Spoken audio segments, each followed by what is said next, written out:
در این درس مثال‌ها از اینتگرال کار میکنیم. اینتگرال چیز اول باید همون دانیم. این برعکس حاصله.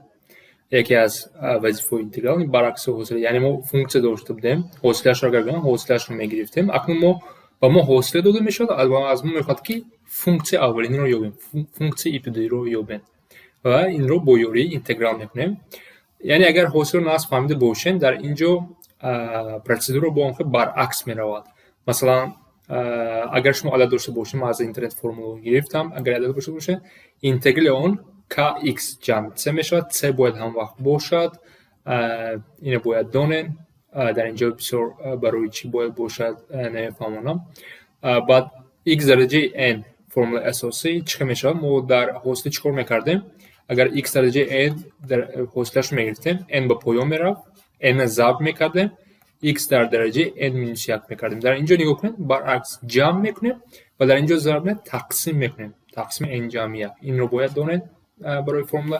بعد وقتی که محدودها داده میشوند در اینتگرال a و b، باید اول چیکار کنیم؟ اول اینتگرال رو مییابیم، بعد یکم عدد بالایی رو میمونه، مینوسی بعد برای این فونکسیه عدد پایین رو میبینیم. فرق همین ها برای یعنی همین نمودی مثال فرق همین ها میشود. باید کار کنیم. در مثال نشان دهم. مثلا اینتگرال بین 0 و 1 2x مینوس 2. اول بیاین اینتگرال رو کار کنیم. اینتگرال چی به چی برابر میشود؟ وقتی محدودها داده میشوند، یعنی لیمیت ها داده میشوند 0 و 1، c شرط نیست. در اینجا برای هم فرمول c هست. وقتی ما عدد داشته باشیم در اینتگرال، برای ما c لازم نیست. همین رو باید دانید. نگاه کنید، اول اینتگرالش رو بگیریم. 2x مینوس 2 dx. چه کار میکنیم؟ وقتی بینشون پلوس و مینوس هست، همچون هستی، این هر دو اینها رو یا یک چند باشد علایده کار میکنیم. 2x dx. من اینجا یک نوشته میفهمونم.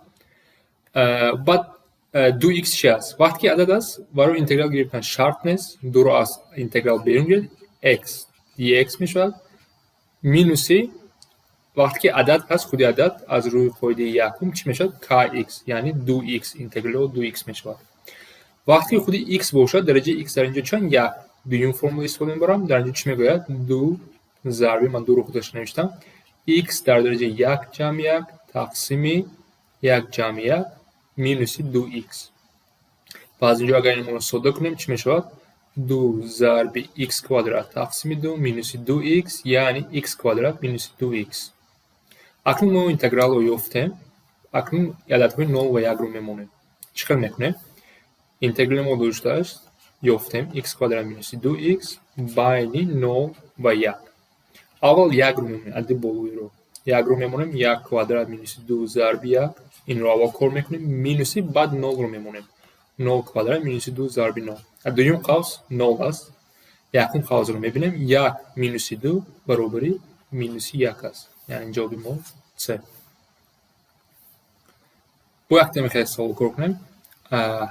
اول اینتگرال رو میابیم، با قدم با قدم کار کنم. اینتگرال رو کار کنیم. 3x کوادرات dx مینوس 2 dx بینشون پلوس مینوس باید جدا کرده میتونیم.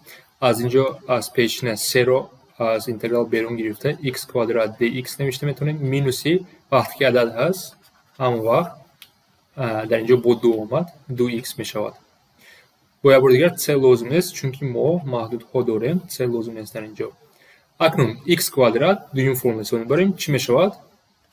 3 ضرب x در درجه 3 یک زیاد میکنیم، تقسیم همون درجه میکنیم، مینوس 2x. از اینجا 3 و 3 اختصار میشود بود، این میشود x کوب مینوس 2x.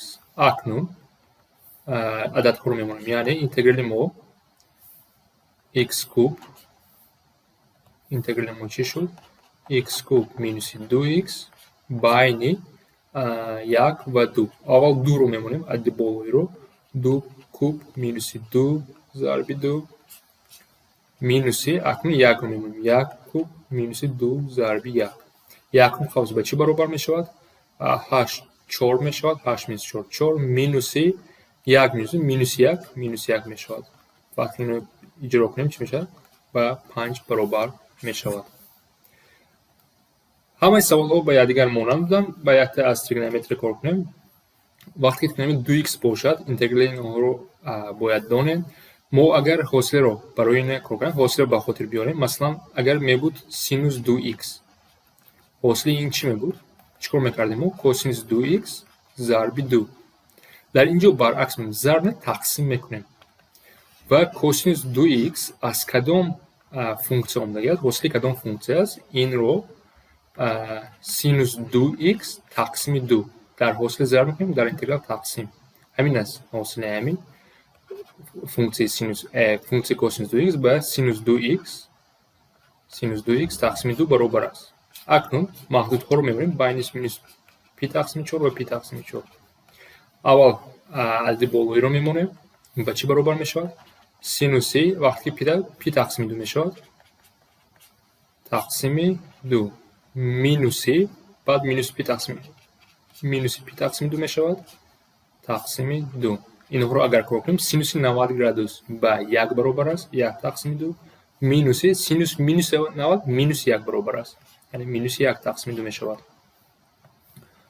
Ба минуси 1 тақсими 2 баробар мешавад. Вақте ки инро иҷро кунем, ҷавоб ба 1 баробар мешавад.